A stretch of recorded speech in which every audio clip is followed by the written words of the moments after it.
বিশ্ববিদ্যালয়ের দাবিতে তিতুমির কলেজের স্টুডেন্টরা যা করছেন তা বহু আগে সীমা ছাড়িয়েছে এবং ক্রমাগত তারা অনেক বেশি বাড়াবাড়ি করে যাচ্ছেন। এটা নিয়ে কথা বলতে চাই।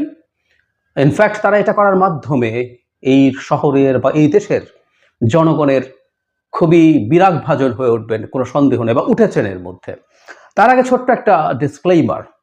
গতকাল একটা ভিডিওতে শেখ হাসিনার ডাস্টবিনের ছবি দেয়া নিয়ে আমি জনাব আনু মোহাম্মদের একটা স্ট্যাটাস পড়েছি। আমি দেখলাম যে এটা আমি সম্ভবত মিসকমিউনিকেটেড হয়েছে। এটা ইনফ্যাক্ট শুধু কেউ করেছেন তা না, সম্ভবত আমারও প্রকাশে কিছুটা ভুল ছিল। আমি ওনার স্ট্যাটাসটা পড়েছি একটা ভিন্ন কারণে। এই নয় যে তিনি শেখ হাসিনার দোসরে পরিণত হয়েছে, কারণ আমি অনেকের মন্তব্যে দেখলাম তারা মন্তব্য এভাবে করছেন। ইনফ্যাক্ট এই মানুষটা শেখ হাসিনার বিরুদ্ধে লড়াইয়ে ছিলেন, এমনকি যখন কারফিউ হয়েছে তখনও উনি মাঠে ছিলেন, আমাদের এগুলো জানা আছে। এর আগেও বহু সময় বিভিন্ন দাবিতে, বিশেষ করে রামপাল বিদ্যুৎ কেন্দ্রের বিরুদ্ধে তার ফাইট আমাদের মনে থাকবে। তিনি নিগৃহীত হয়েছেন, অত্যাচারিত হয়েছেন। আমি কোনোভাবে সেটা মিন করতে যাইনি, কিন্তু আমি ওনার স্ট্যাটাসটা পড়েছি এই কারণে, আসলে আমাদের গণতান্ত্রিক স্বাধীনতা কতটুকু থাকতে পারে সেই প্রসঙ্গে আসলে ওটা পড়েছিলাম। এবং এটাও আমি মানি যে তার নিজেরও যেই ডাস্টবিনের ছবি দেওয়ার বিরুদ্ধে কথা উনি বলতেই পারেন, এটাও তার গণতান্ত্রিক অধিকার। কিন্তু আমি যেটা বলতে চেয়েছি যে খুবই প্র্যাকটিসড গণতান্ত্রিক চর্চাগুলো আমাদের অ্যাকসেপ্ট করে নিতে হবে, ভালো না থাকলেও। আমি এই জিনিসটা একটু ক্লিয়ার করে রাখলাম, কারণ আমি দেখেছি আমার ভিউয়ার অনেকেই মিসকমিউনিকেটেড হয়েছেন, মন্তব্য দেখে মনে হলো। তিতুমির কলেজ প্রসঙ্গে গতকাল সন্ধ্যার পর আমাদের সামনে খবর আসে, প্রধান শিক্ষা উপদেষ্টা কথা বলেছেন এবং উনি খুব স্পষ্টভাবে জানিয়ে দিয়েছেন তিতুমির কলেজকে ভার্সিটিতে কনভার্ট করা হচ্ছে না। এরপর তিতুমির কলেজের স্টুডেন্টরা মুহূর্তেই তাদের কর্মসূচি ঘোষণা করেছেন। আমরা একটু শিক্ষা উপদেষ্টার কথা শুনি, তারপর তারা যা বলেছেন এবং তারা সোফার যা করছেন, একটা সমাজের সচেতন অংশ ছাত্র হিসেবে তাদের আচরণ যে কি ভয়ঙ্কর, সেই জিনিসটা আমাদের সামনে হয়তো চলে আসবে। শিক্ষা উপদেষ্টা তাকে নিয়ে বলেছেন যে সময় বেঁধে দিয়ে দাবির মুখে কোনো সিদ্ধান্ত মেনে নেবেন না। সাংবাদিকদের সাথে কথা প্রসঙ্গে ওয়াহিদুদ্দিন মাহমুদ বলেন, এ বিষয়ে শিক্ষা মন্ত্রণালয়ের বিবৃতি আছে, সেখানে পরিষ্কারভাবে বলেছি ঢাকা বিশ্ববিদ্যালয়ের 7 কলেজকে, ঢাকা বিশ্ববিদ্যালয় 7 কলেজকে চায় না, 7 কলেজও ঢাকা বিশ্ববিদ্যালয়কে চায় না। এটা যুক্তিসঙ্গত। এ কারণে 7 কলেজকে নিয়ে একটি পৃথক বিশ্ববিদ্যালয়ের আদলে তৈরি করার জন্য বিশেষ কমিটি হয়েছে বিশ্ববিদ্যালয় মঞ্জুরি কমিশনের চেয়ারম্যানের অধীনে। এই 7 কলেজের মধ্যে তিতুমির কলেজও আছে। তাদের ব্যাপারেও বিবেচনা করা হচ্ছে। এসব কলেজের ছাত্রছাত্রীদের বিড়ম্বনা অসুবিধা নিয়ে আলোচনা হচ্ছে। শিক্ষা উপদেষ্টা আরও বলেন, দেশের অনেক ঐতিহ্যবাহী বিশ্ববিদ্যালয় কলেজ আছে, যেমন Rajshahi college, BM college, Ananda Mohan college, MC college. প্রতিটি তো বিশ্ববিদ্যালয় বানানো হয়নি। তিতুমির কলেজের ছাত্রছাত্রীদের উদ্দেশ্যে ওয়াহিদুদ্দিন মাহমুদ বলেন, তিতুমির বিশ্ববিদ্যালয়ে দাবি করা ছাত্রদের আন্দোলন করা ভালো, কিন্তু এক সময় না এক সময় তো পরীক্ষা দিতেই হবে। লেখাপড়া না করলে তো ভবিষ্যতে কিছু করতে পারবে না। তিতুমির কলেজের শিক্ষার্থীরা ক্লাস করতে চায়, অনেকে আমাকে লিখেছে।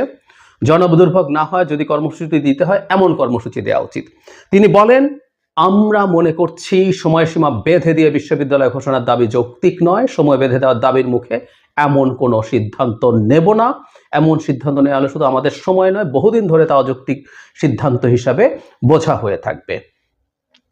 অন্তর্বর্তী সরকার সব দাবি দেওয়া মানার জন্য আসেনি। তিনি আরো বলেন, আমরা একটি সুশাসিত গণতান্ত্রিক ব্যবস্থায় উত্তরণের জন্য সময় যখন পাওয়া গেছে কিছু ছোট সংস্কার করা যেতে পারে। এখানে একটা খুব ইন্টারেস্টিং ব্যাপার আছে, সরকারের মধ্যেও আবার কোনো সরকার কিভাবে কাজ করছে সেটা। শিক্ষা মন্ত্রণালয়ের বিবৃতিতে তিতুমির কলেজ সম্পর্কে বিশেষ বিবেচনা করা হচ্ছে বলে উল্লেখ করা হয়েছে। তখন শিক্ষা উপদেষ্টা বলেন, আমি কোনো বিশেষ বিবেচনা করিনি, আমার লেখায় ছিল না। আমি যা লিখেছি সচিব আরও কিছু সম্পাদনা করেছেন, তারা করতে পারেন, বোধহয় ডিপ্লোম্যাসি, আমি জানি না। মানে উপদেষ্টা বলছেন আর একজন সচিব সেখানে আবার কাটাকুটি করে লিখছেন।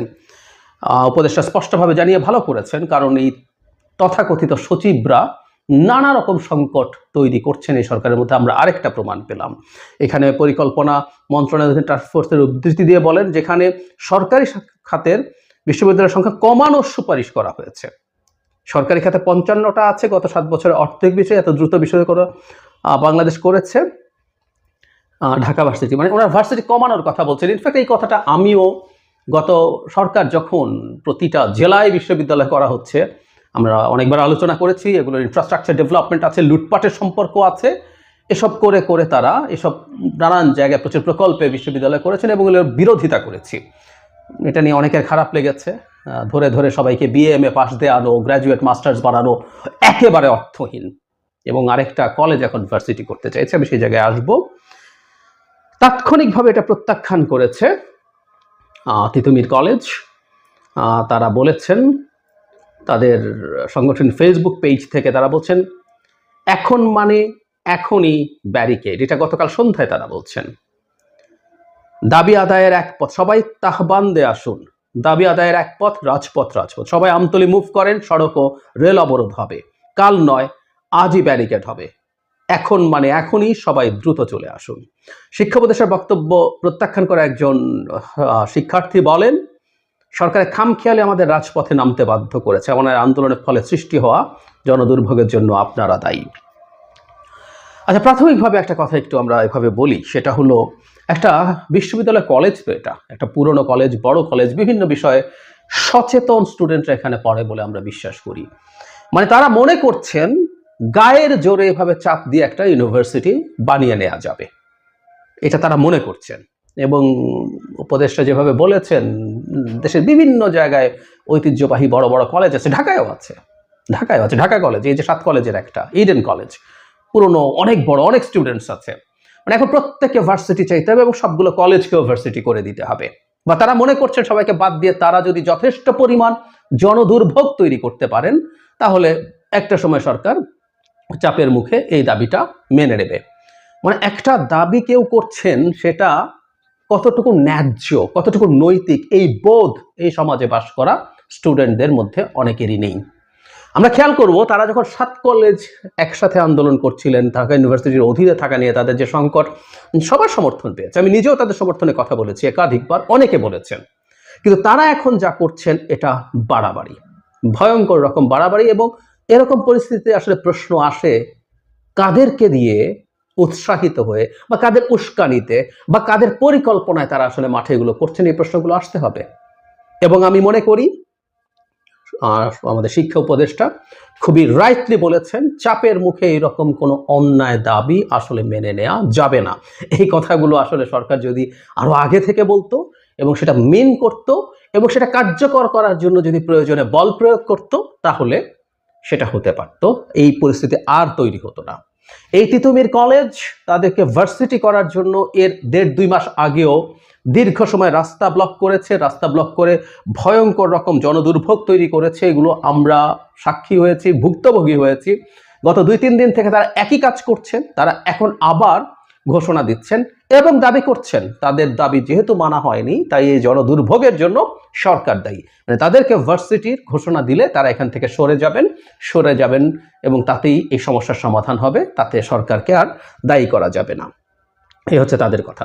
তাহলে আমাদের টেক অ্যাওয়ে এগুলো হচ্ছে, একটু আগেই যেটা বললাম, যে আমরা এমন একটা সমাজে এখন বাস করি যেখানে একটা স্টুডেন্ট যিনি ভবিষ্যতে দেশের বিভিন্ন গুরুত্বপূর্ণ জায়গায় কাজ করবেন, তার মধ্যে ন্যায্যতার বোধ নেই। তিনি এমন একটা দাবি করেন যেটা অন্যায্য এবং উনি মনে করেন বল প্রয়োগের মাধ্যমে, ঠ্যাক দেওয়ার মাধ্যমে, মানে আমি তোমার যদি আমার দাবি না মানো, আমি তাহলে সব বন্ধ করে দিয়ে আমার দাবি মানতে বাধ্য করব, এই বোধ তাদের নাই। নাম্বার 2 হচ্ছে কিঞ্চিত আসলে সরকার দায়ী এই অর্থে আমি মনে করি সরকার নিজের দুর্বলতা ক্রমাগত প্রকাশ করেছিল বহু ক্ষেত্রে। যেসব ক্ষেত্রে আসলে সরকারের তেমন কোনো ঝুঁকিও ছিল না, সরকার সেই জিনিসগুলো সঠিকভাবে প্রশাসনিকভাবে ম্যানেজ করতে পারেনি, ট্যাকল করতে পারেনি। সরকার যে বল প্রয়োগের ক্ষমতা আছে এবং সরকার সেই বল প্রয়োগের মাধ্যমে, বল প্রয়োগ আমি রিপিট করি, বল প্রয়োগ মানে এই না আপনি ধরেই গুলি করবেন, কাঁদনে গ্যাস মারবেন, পেটাবেন না। বল প্রয়োগ মানে হচ্ছে, আমরা বিভিন্ন দেশের পুলিশকে দেখি, তাদের হাতে ঢাল থাকে, তারা ধাক্কা দেয়, তারা মনে হয় যে প্রথমে গিয়ে তাদেরকে নানান রকমভাবে বলে এবং চাপ তৈরি করে ছেড়ে যাওয়ার জন্য। এরকম নানান কিছুভাবেই বল প্রয়োগ করা যায়। আমাদের পুলিশকে এটা শিখতেও হবে কিভাবে আমাদের এই ধরনের পরিস্থিতি ট্যাকল করতে হবে। সো সরকার যেহেতু শুরু থেকে করে নাই, শুধু তাই না, ঘটনা ঘটে যাওয়ার পরও ব্যবস্থা নেয়নি। আমরা তো এই সমাজে বাস করি, সবাই দেখে যে কেউ একত্র হয়ে যে কোনো কিছু করে ফেলতে পারে, যে কেউ একত্র হয়ে একটা বাউল গানের আসর বন্ধ করে দিতে পারে কয়েকজন, যে কেউ একত্র হয়ে 80টা মাজার ভেঙে ফেলতে পারে, গত 6 মাসে। মেয়েদের ফুটবল খেলা বন্ধ করে দিতে পারে, কেউ চাইলেই কোনো অভিনেত্রী কোনো দোকান শোরুম উদ্বোধন করতে সেটা বন্ধ করে দিতে পারে, একত্র হলে এইচএসসি পরীক্ষা বন্ধ করে দেওয়া যায়। এগুলো তো সবাই তারা দেখেছেন, এবং আরও বিভিন্ন জায়গায় যেটা হয়েছে ইভেন ঘটার পরবর্তীতেও সরকার তার শক্তিমত্তা দেখাতে পারেনি। আমরা এটা মানতে প্রস্তুত যে অনেক সময় এটা হয় যে সরকার সবকিছু ঠেকাতে পারলো না, সারা পৃথিবীতেও বিভিন্ন সময় অপরাধ ঘটে যায়, কিন্তু যেটা সুশাসনের দেশগুলোতে হয় যে কোনো অপরাধের পর ব্যবস্থা গৃহীত হয়, দেখি নাই আমরা। এই দেশে সচিবরা মানে প্রশাসনের আমলারা সচিবালয়ের মধ্যে মিছিল করেছেন, তারা অডিটোরিয়াম ভাড়া করে সরকারের বিরুদ্ধে বিষোদ্গার করেছেন, পদে থাকা লোকজন, এবং তাদের পুরনো কিছু মানুষজনকে আমরা কথ্য ভাষায় ফুটবল খেলায় বলতাম না, হায়ার করে এনেছেন, এবং সবাই মিলে সম্মিলিতভাবে বিষোদ্গার করেছিল সরকারের বিরুদ্ধে। সরকার একটা স্টেপও তো নেয় নেই। সো এভাবে ক্রমাগত সরকারের দুর্বলতা প্রকাশিত হয়। সেজন্য একজন সচিব উপদেষ্টার বক্তব্য পাল্টে তিতুমির কলেজের জন্য বিশেষ ব্যবস্থা, এই সচিবের তো কাল চাকরি থাকা উচিত না। কারণ হচ্ছে তিনি কিসের ভিত্তিতে তিতুমির কলেজকে আলাদা ব্যবস্থা দিতে চান? কিসের ভিত্তিতে? ও রাস্তায় কেওস করছে, রাস্তা নষ্ট করছে, ধ্বংস করছে, মানুষের জীবনে সংকট তৈরি করছে, তাই? তাহলে তো আপনি একটা পথ খুলে দিচ্ছেন যে কারো উপরে। আর আজকে পুরনো কলেজ না, নতুন একটা বিশ্ববিদ্যালয় কলেজ, তারও তো অধিকার থাকতে পারে, মনে করতে পারে যে আমি এটা করতে পারি। আর অধিকার থাকুক না থাকুক, সে যদি দেখে আমি যদি যথেষ্ট পাবলিক নিউসেন্স তৈরি করতে পারি তাহলে আমার দাবি গৃহীত হয়, তো তাহলে তো সবাই করবে। সুতরাং এই যে এই সচিবের বিরুদ্ধেও কি কিছু হবে? কিছু হবে না। সুতরাং যে সরকারটা আসলে মোটিভেশনের ভিত্তিতে দেশ চালাতে চায়, আমি প্রায় সময় দেখি যে সরকারের সর্বোচ্চ পর্যায় থেকে বিভিন্ন পর্যায়ে মানুষকে মোটিভেট করার চেষ্টা করেন, সেই সরকার আটারলি ফেল করতে বাধ্য। এবং সরকার যদি মনে করে যে নিষ্ক্রিয় থেকে সবকিছু একটা সময় ডাই ডাউন হবে, নট নেসেসারিলি, বেশিরভাগ ক্ষেত্রে মেনে নিচ্ছেন এবং এটা ডাই ডাউন হয় না, এটা বাড়তে থাকে, ক্রমাগত বাড়তে থাকে, এবং সমস্যার সমাধান না হয় সমস্যা আরও বিভিন্ন সেক্টরে ছড়িয়ে যাবে। আমি যা হচ্ছে তার পেছনে সরকারকেই প্রধানত দায়ী করি। আর অ্যাট দ্য সেম টাইম আমি মনে করি এবার যে স্ট্যান্স নিয়েছে সরকার, এই জিনিসটাতে তাদের স্টিক করা দরকার, এবং প্রশাসনিক ব্যবস্থার সাহায্যে তাদের উচিত হবে এই দাবি থেকে, কারণ এই দাবি ছাড়া কিছু করা যাবে না। তারা অনশন করছেন, তারা এবার আবার সব ব্লক করে ঢাকা শহর অচল করে দিচ্ছেন। সুতরাং এখানে সরকারের নতি স্বীকার করা কোনোভাবেই যাবে না। আমি জানি না তারা সেটা করবেন কিনা, কিন্তু সেটা না পারলে খুব বড় বিপদের মুখে পড়তে যাচ্ছে সরকার, এটা নিশ্চিত।